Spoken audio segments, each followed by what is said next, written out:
Ang ani ay tunay na sagana, ngunit kakaunti ang mga manggagawa. Sa gitna ng mundong ligaw at magulo, tinig niya ay patuloy na nangungusap ng buo. Hayag sa mata ang pangangailangan, kaya't ang tawag sa mga nagnanais na sumunod sa kanya ay tunay na may kahalagahan.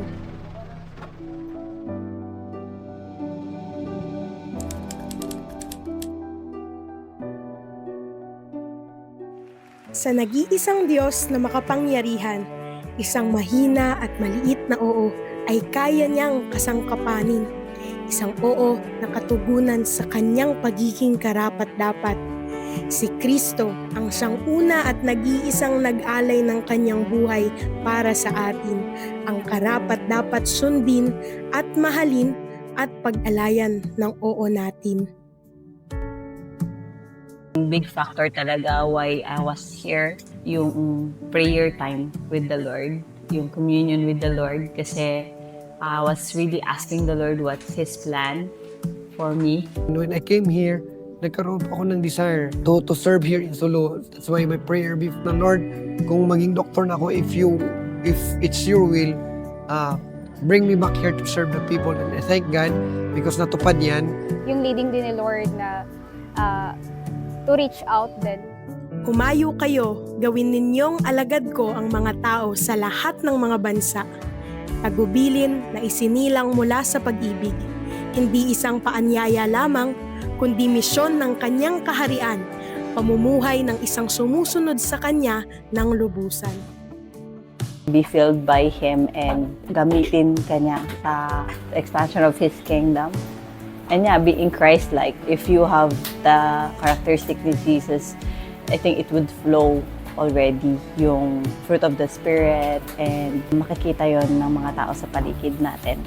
Yung grace, yung mercy niya sa atin araw-araw. And our part is to extend that grace to those people talaga, na longing din ng love. I thank God for that privilege because being a vessel, being His instrument, share mo din yung naranasan mo, na katotohanan, naranasan mo sa buhay, na pwede rin nilang makamtan at hindi lang ikaw. Sa bawat sugat na nilapatan, sa bawat kamay na umalalay, nakita ang pag-ibig ng Diyos na tunay at buhay. Naramdaman sa yakap, narinig sa mabuting balita. Pag-ibig na hindi salita lamang, kundi aksyong may dalang ginhawa. Malaking pagpasasalamat namin sa inyo, kahit nasa malayo kayo, kahit hinaya nyo, nag-entertain lang dito sa amin. Maganda yun, kasi nabibigyan kami ng gamot, lahat ng mga gamot, vitamin, para sa mga sakit. Sobrang saya ko kasi natulungan ako dahil meron libreng gamot, tapos mayroon taong mabait dito, makausap. Kahit ganyan maulan, nandito pa rin sila para nakatulong sila sa katulad kong mahirap. Kaya maraming salamat. Nag-support kami sa namin nakakarinig ng pa sa Higit pa sa paggaling ng katawan ang kanyang hangarin. Inaabot niya ang kaluluwang kanyang tinubos at tinangkin. Buhay na hindi pansamantala ang kanyang alok, kundi buhay na walang hanggan. Kay Kristo nagmumula at maaarok.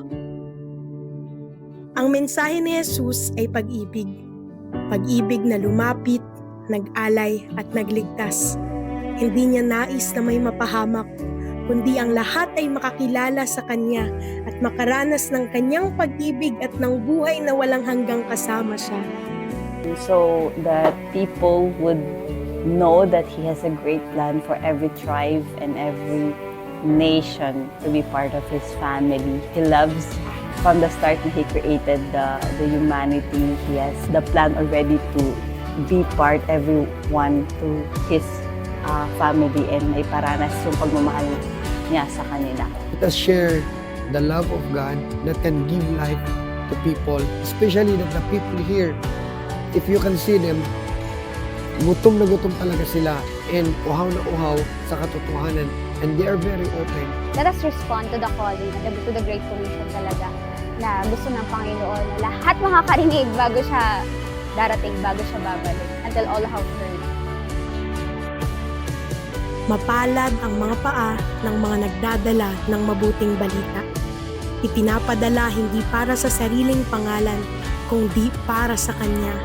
Dakilang pag-ibig na nagkaloob ng pribilehiyong makibahagi sa layunin niyang bawat salinlahi magpuri at bawat pilay magpahayag na si Hesukristo ay Panginoon.